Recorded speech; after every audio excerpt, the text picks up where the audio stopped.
Years passed, and the three princes, Dhritarashtra, Pandu and Vidura, grew into men, each developing their own strengths and weaknesses. Dhritarashtra, despite his blindness, was powerful and skilled in warfare, but his inability to see made him unfit to rule in the eyes of the court. Vidura, though the wisest among them, was ineligible for the throne due to his birth as the son of a maidservant. Thus, the burden of kingship fell upon Pandu, the pale-skinned prince who, despite his weak beginnings, had grown into a formidable warrior. Pandu proved a worthy ruler. He expanded the Kuru kingdom, leading conquests that strengthened its influence. He became known for his military prowess, ruling with a firm but just hand. The people of Hastinapura admired their king, and under his leadership the kingdom flourished. He was also blessed with two wives, Kunti, a noble woman of extraordinary virtue and wisdom, and Madri, a princess of great beauty and grace. Together, they seemed destined to build a strong future for the Kuru dynasty. But fate is often cruel to those who rise too high. While hunting in the forests, Pandu unknowingly shot an arrow at a deer locked in an embrace with its mate. To his horror, the deer was not an ordinary creature, but a sage named Kindama, who had taken the form of an animal to enjoy a peaceful life away from society. As the dying sage lay on the ground, he cursed Pandu with his final breath. "As you have struck me in the moment of love, so too shall you meet your end, should you ever touch your wife in passion." This curse shattered Pandu's world. A king without an heir was no true king, and with this dreadful fate hanging over him, he saw no future for himself on the throne. Devastated, he renounced his kingship and chose exile in the wilderness, taking his two wives with him. His elder brother, Dhritarashtra, was reluctantly crowned in his place, despite his blindness, as there was no other suitable heir at the time. Pandu's retreat into the forest was not just an escape from the throne, but a deep spiritual journey. He sought solace in ascetic life, hoping that through penance he might find redemption from the curse that had doomed him. Kunti and Madri, bound by duty and love, followed him into exile, leaving behind the comforts of the palace to share in his suffering.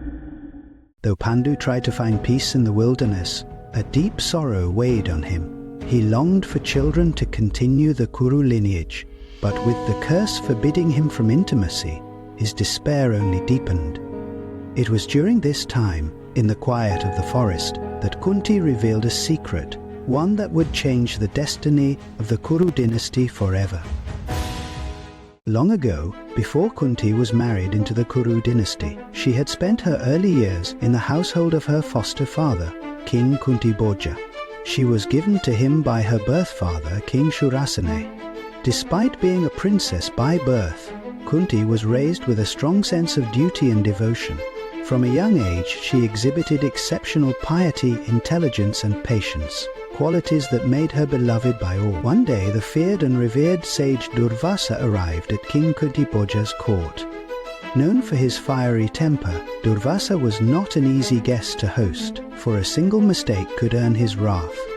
Understanding this, King Kuntibhoja entrusted the young Kunti with the sacred duty of serving the sage during his stay.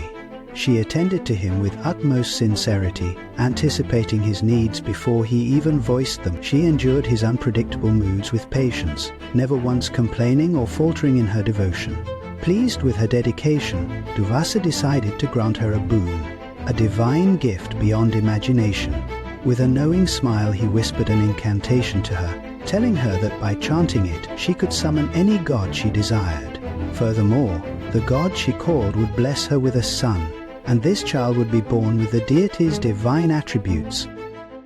However, Durvasa also warned her that such a power was not to be taken lightly, for it could alter destiny itself. Then, as mysteriously as he had arrived, the sage departed, leaving the young princess with a secret she did not fully comprehend. For some time, Kunti carried this boon within her, unsure of its significance, but youth is often accompanied by curiosity, and she found herself wondering if the incantation truly worked. One day, overcome by temptation and innocence, she decided to test it. As she stood in solitude, the words of the mantra passed through her lips. to her astonishment, the heavens responded. The skies turned golden, the air shimmered with an otherworldly glow, and from the celestial realms descended Surya, the radiant sun god. His presence was overwhelming, blazing with power, yet majestic in its warmth. Kunti, though awed, was struck with fear, realizing the enormity of what she had done.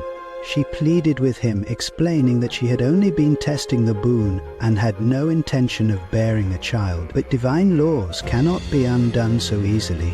Surya, with deep compassion, he assured Kunti that she would not be dishonored. The child would be born without harming her purity, untouched by mortal laws. And so from their union a son was conceived, a child blessed with golden armor and divine earrings, a mark of his celestial heritage. Yet, for all his greatness, Kunti could not keep him. She was an unmarried princess, and the world was unkind to women who bore children outside of wedlock. Despite the ache in her heart, she made the painful choice to abandon her newborn. Wrapping the infant in a soft cloth, she placed him in a floating basket and released him into the waters of the river, praying that fate would be kind to him. The river carried the child away, and with it, a part of Kunti's soul. She would never forget him, but she buried the memory deep within herself, locking it away in silence. Years passed. Kunti was married to Pandu, becoming the queen of the Kuru dynasty.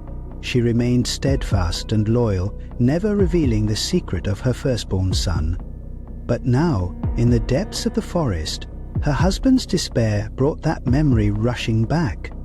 Pandu's curse had robbed him of fatherhood, and with no heir, the future of the Kuru lineage seemed doomed. As she sat under the vast expanse of the night sky, watching the flickering stars, Kunti realized that the very boon she had once feared could now be their salvation. The gods had once answered her call. Would they do so again?